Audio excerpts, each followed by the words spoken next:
చంద్రబాబు గారు జైల్లో అన్యాయంగా పెట్టినప్పుడు నాకు చాలా బాధ కలిగింది.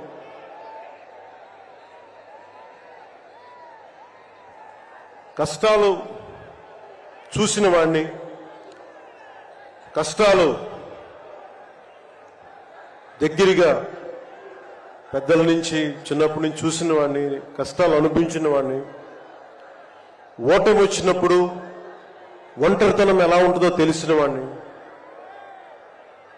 ముఖ్యంగా శ్రీ నారా చంద్రబాబు నాయుడు గారి కుటుంబ సభ్యులు వేదన అర్థం చేసుకున్నవాడిని,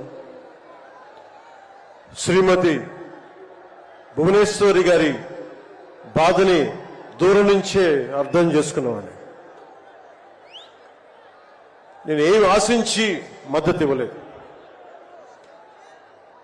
మనిషి కష్టాల్లో ఉన్నప్పుడు నా వంతు సాయంగా ఉండాలి అని చెప్పి బయటికి వచ్చి రాజమండ్రి జైలు వారిని మాట్లాడి ఇన్ని దశాబ్దాలు సుదీర్ఘ రాజకీయ అనుభవంతో జాతీయ స్థాయిలో ఎన్డీఏ లాంటి దీనికి పక్షానికి చాలా కీలకమైన బాధ్యతలు వహించిన వ్యక్తి ఆయన్ని జైల్లోకి అన్యాయంగా పెట్టడం చాలా చాలా బాధ కలిగించింది. కాంగ్రెస్ నాయకులు చేసిన తప్పుకి సోనియా గాంధీ గారు పెట్టారు జగన్ గారిని జైల్లో. ఆ కక్ష చంద్రబాబు గారి మీద చూపించడం చాలా అవివేకం.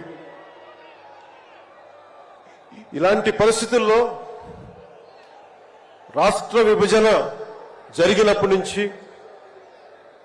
2014 నుంచి విభజన జరిగినప్పటి నుంచి ఈ రోజున హైదరాబాద్ రాజధాని ఆంధ్రప్రదేశ్కి తెలంగాణకి ఉమ్మడిగా అభివృద్ధి చేసిన రాజధాని. మనకి రాజధాని లేకుండా విభజన జరిగి